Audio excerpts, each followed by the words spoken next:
Hutos un proseucheste humeis, pater hemon hoen tois oranois, hagias theto to onomasu, el theto he basileiasu, genetheto to thelemasu hos enurano kai epiges, ton arton hemon ton epiusion, dos hemin semeron, kai aphes hemin ta ophelemata hemon, hos kai hemeis afecamen, tois opheletais hemon, kai me eis enenques hemas eisperasmon, ala russai hemas apotuponeru.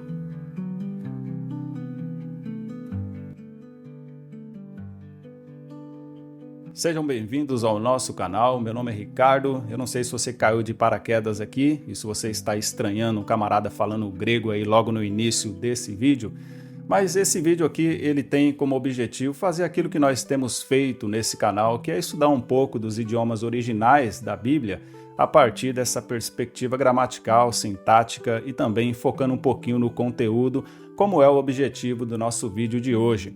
Nós estudamos na mesma intensidade tanto o grego quanto o hebraico e nós temos enfatizado a importância do reconhecimento desse estudo para a interpretação da palavra de Deus. Então, esse canal aqui é exatamente para isso, para você conhecer um pouco mais da Bíblia em uma profundidade um pouco maior, acessando esse conteúdo a partir do estudo dos idiomas originais do grego e do hebraico na mesma intensidade. Mas antes de nós iniciarmos, eu gostaria de fazer uma pequena observação aí com relação à pronúncia que você ouviu no começo desse vídeo. A pronúncia do grego que eu utilizei aqui é diferente da pronúncia do grego moderno, o grego demótico, mas é a pronúncia que foi convencionada por esse camarada que está aparecendo aí no vídeo, que foi o Erasmo de Roterdã.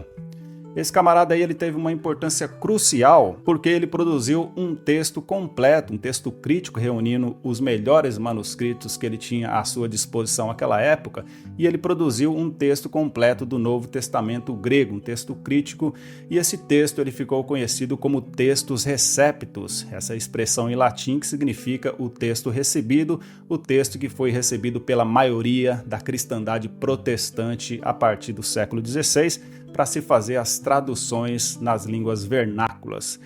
Então, a pronúncia que estamos adotando aqui é a pronúncia erasmiana, nós estamos adotando ela e não a pronúncia do grego moderno, porque na maioria das gramáticas que estudam o grego koiné, é o grego com a pronúncia erasmiana que você vai se deparar. Então essa que é a razão pela qual nós estamos utilizando essa pronúncia e não a pronúncia do grego moderno.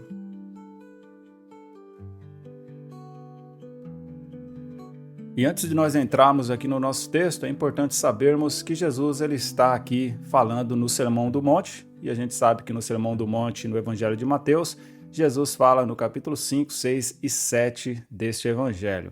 E aqui Jesus ele chega no momento em que ele vai abordar, ele vai fazer uma crítica com relação às três importantes práticas de piedade que existiam no contexto judaico ali no primeiro século, que são elas as esmolas, a oração e também o jejum. Então aí no capítulo 6, Jesus fala sobre as esmolas, no versículo 2 até o versículo 4. A oração Jesus aborda do versículo 5 até o versículo 13, que é justamente a perícope que nós estamos aqui trabalhando, uma parte dela pelo menos. E no versículo 14 e versículo 15, Jesus pega um dos temas que ele menciona aí na oração do Pai Nosso, que é a questão do perdão, e ele fala nesses dois versículos também.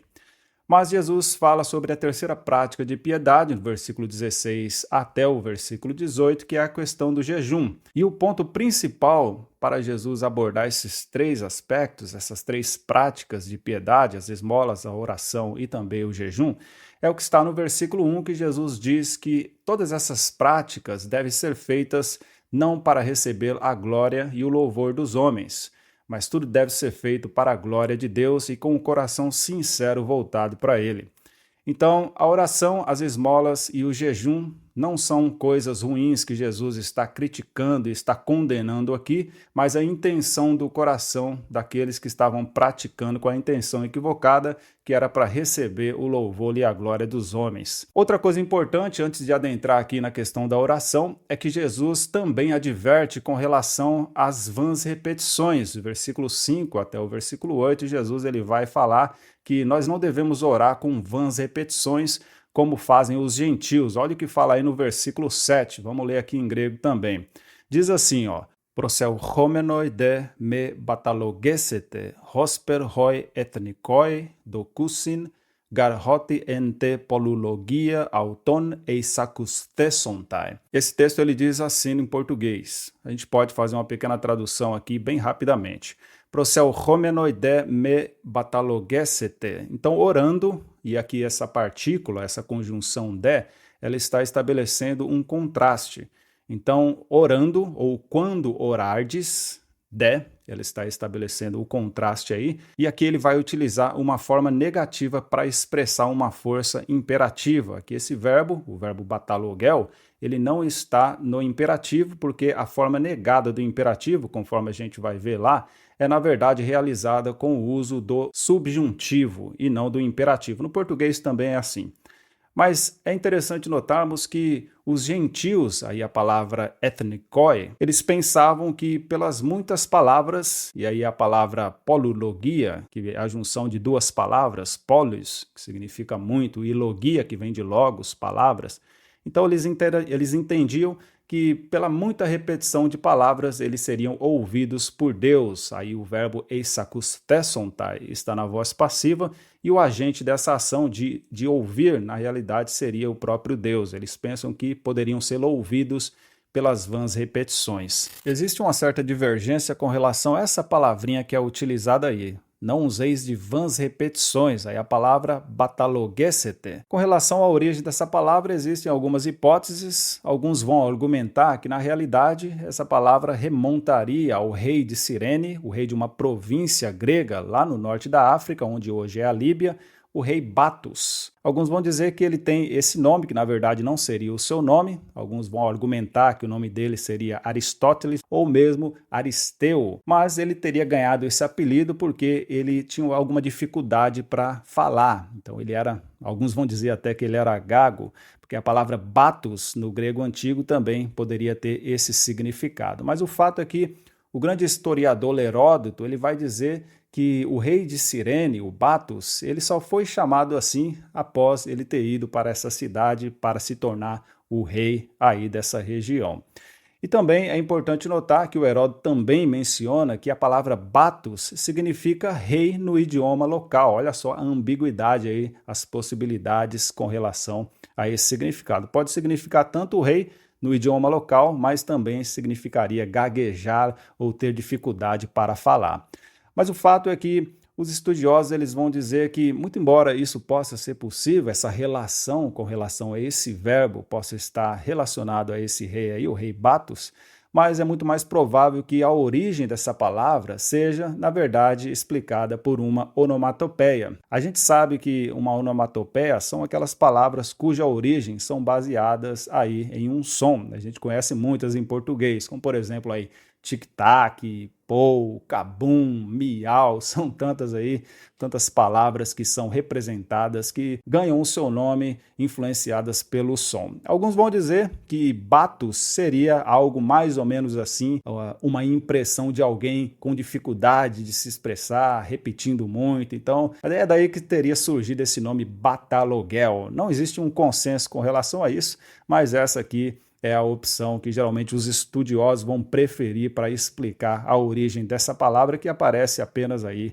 nesse texto, especificamente no Novo Testamento. Nesse sentido, essa palavra batalogel seria mais ou menos aquilo que aconteceu com a palavra grega bárbaros, porque na concepção dos gregos de antigamente, todos aqueles que eram estrangeiros, que não falavam o grego, que não eram da cultura helênica, eles eram considerados bárbaros. Isso aí também seria uma palavra onomatopeica, porque a palavra bárbaros vem daquela concepção, porque quando os gregos escutavam o estrangeiro, eles não compreendiam, eles entendiam apenas bárbaro, bárbaro, bárbaros, então por isso surgiria essa palavra aí, bárbaros, no conceito mais pejorativo, como alguém que seria inferior culturalmente, relativamente aí aos gregos, obviamente.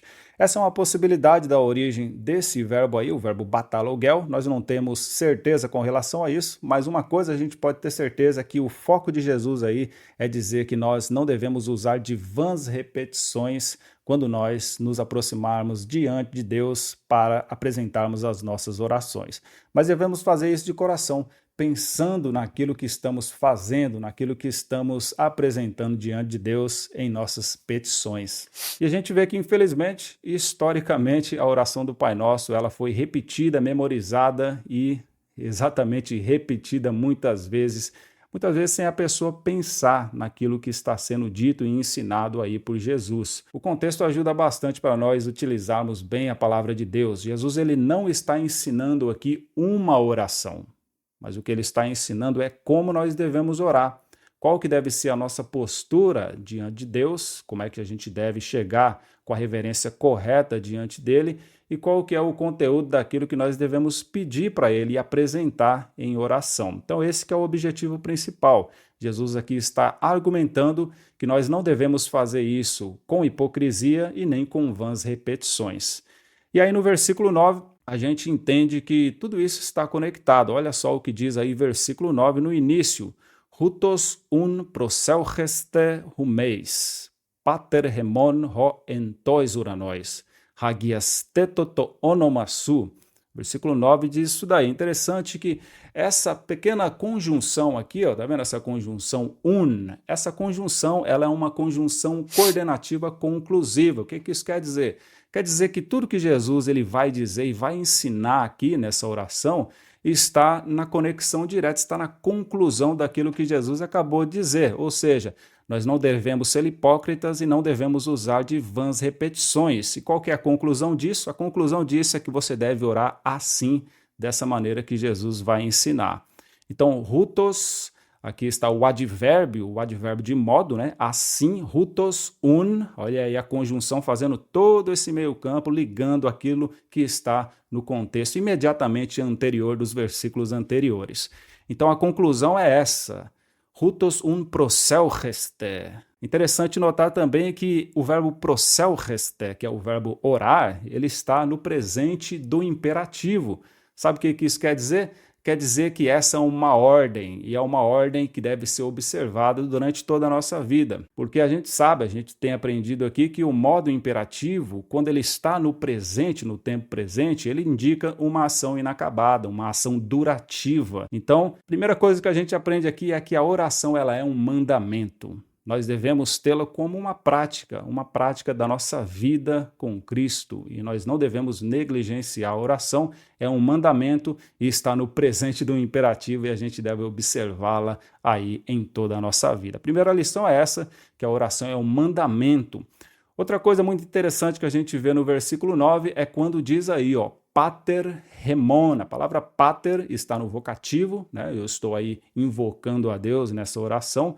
Pater hemon, olha o pronome aí, pronome possessivo de primeira pessoa do plural, é o Pai Nosso. O que isso quer dizer? Quer dizer que não é apenas o meu pai particular. Hoje a gente vive numa sociedade que é extremamente individualista, mas aqui Jesus está dizendo que o Pai é nosso. Não é o meu pai exclusivo, mas é o Pai Nosso. Então, sempre que eu orar, no elemento da minha oração, na essência da minha oração, deve possuir aí também a intercessão, sabendo que esse Pai, ele não é só meu, é o Pai Nosso. E outra coisa muito interessante que é enfatizada aí é na continuidade, ó, ho entois uranos, ele é pater hemon, mas também é ho entois uranos, ou seja, aquele que está nos céus, uranos, céus. Então Deus, ele é tanto nosso, ele está imanente, ele está conosco, mas também ele é transcendente, ele está nos céus. Ele está nos céus e ele deve ser o quê? Hagiasteto to onomasu, deve ser santificado o seu nome. Então a primeira coisa que a gente deve fazer quando nós nos apresentamos diante de Deus é glorificá-lo, exaltar o seu santo nome. E olha o versículo 10, o que fala aí, ó. El theto rebasileia su. Genetheto tothelemasu hos enurano kai epiges. El theto rebasileia su significa venha o teu reino. Genetheto tothelemasu, seja feita a tua vontade, não a minha. Então, quando eu me aproximo diante de Deus, eu não posso priorizar a minha vontade.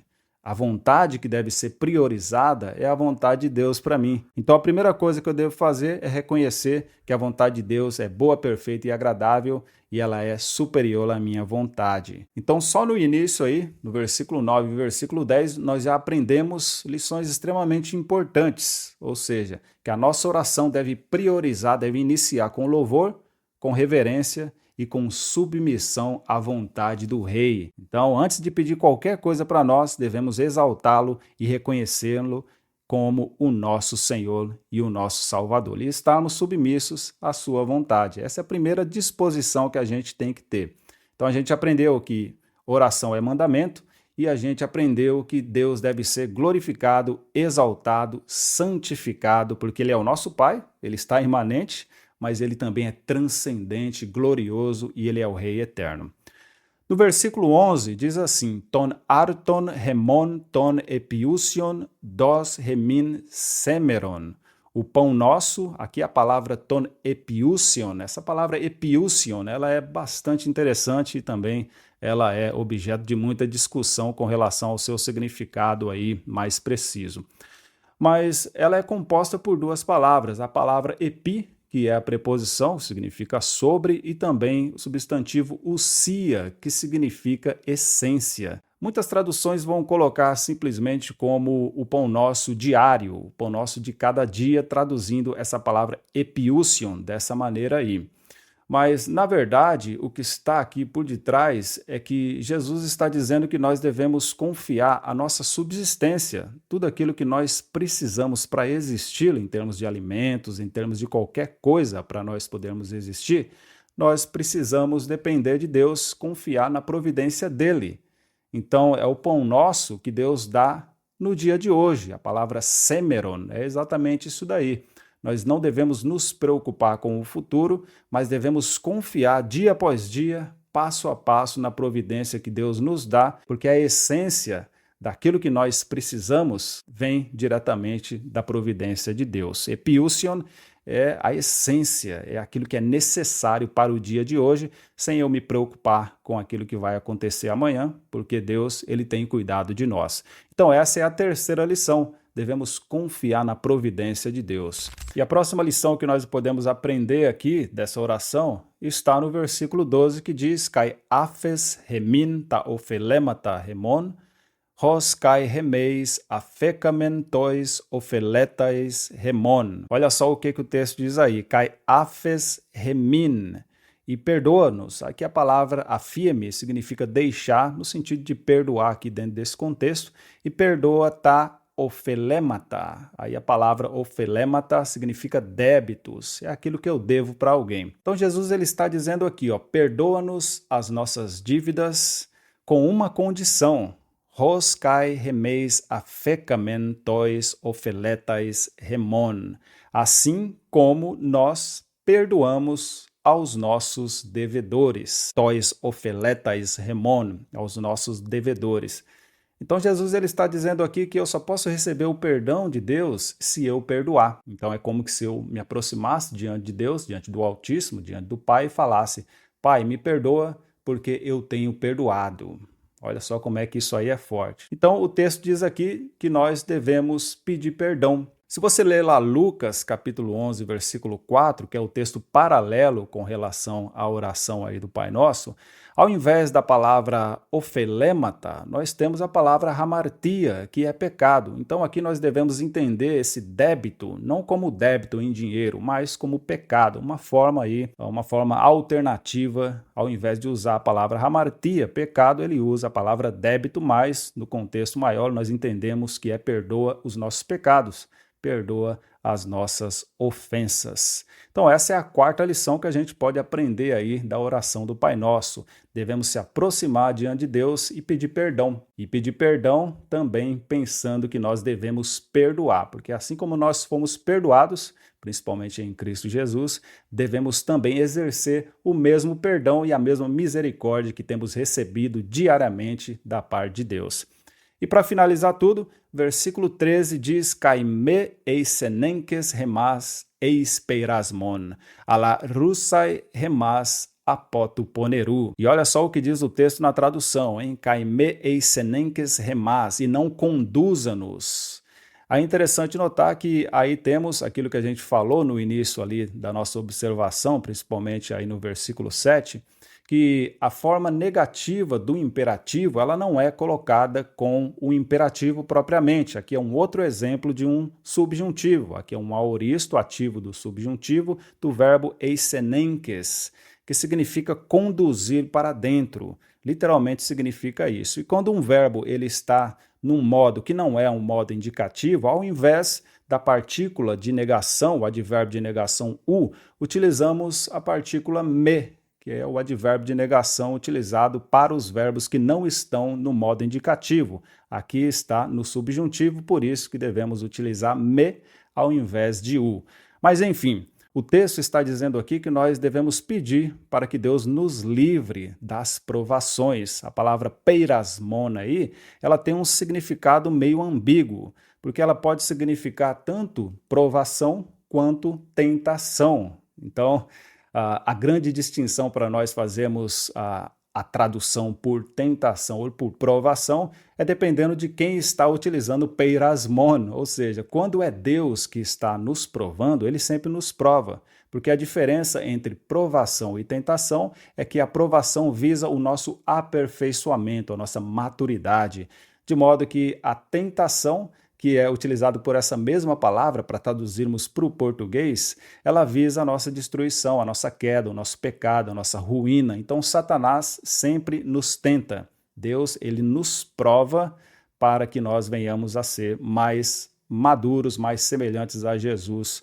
através do sofrimento e até mesmo através da tentação que Satanás ele impinge contra nós. Então, o texto está dizendo aqui que nós devemos pedir para que Deus nos proteja, para que nós não venhamos cair em pecados. E o texto ele continua aqui, alá russai remas apotuponeru, mas livra-nos do mal. A palavra russai, ela vem de ruomai, que significa livrar, livrar no sentido de salvar de um perigo. Remas é nós, que aí é o pronome que está no acusativo, que está recebendo essa ação de ser libertado ou livrado. Apotuponeru, do mal, literalmente. Mas é interessante notarmos que a palavra aí poneru, que está no genitivo singular, que é poneros, que significa mal, é interessante que é um adjetivo. E esse adjetivo, a gente tem uma regra em grego, que quando o adjetivo ele não qualifica nenhuma outra palavra, ele está funcionando como se fosse um substantivo. E a presença do artigo definido aí está identificando que esse adjetivo substantivado ele está personificado. Ou seja, que na verdade aqui Jesus ele está dizendo que nós devemos pedir o livramento de Satanás. Tuponeru é o maligno.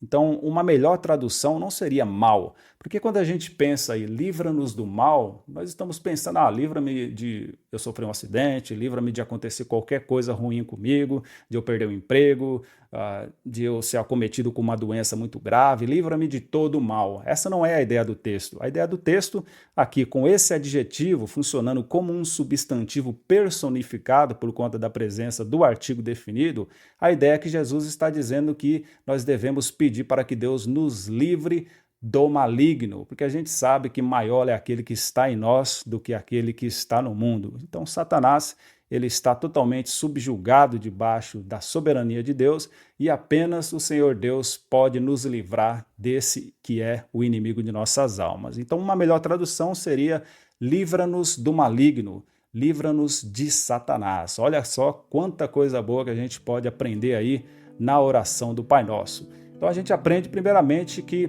a oração ela não é algo que nós realizamos apenas para pedir coisas para Deus. Nós aprendemos que, primeiramente, a oração é um mandamento e nós devemos nos direcionar diante de Deus com uma reverência, com um louvor e dispostos a estarmos submissos à vontade dele. Então, que seja feita a vontade dele antes da minha própria vontade, porque a gente sabe que a vontade de Deus é boa, perfeita e agradável. O texto também diz que nós devemos confiar na providência de Deus para prover a nossa subsistência, tudo aquilo que a gente precisa de essencial para existir nessa vida, confiar na sua providência, devemos pedir perdão e também perdoar, e devemos confiar na proteção e no livramento espiritual que provém da parte de Deus.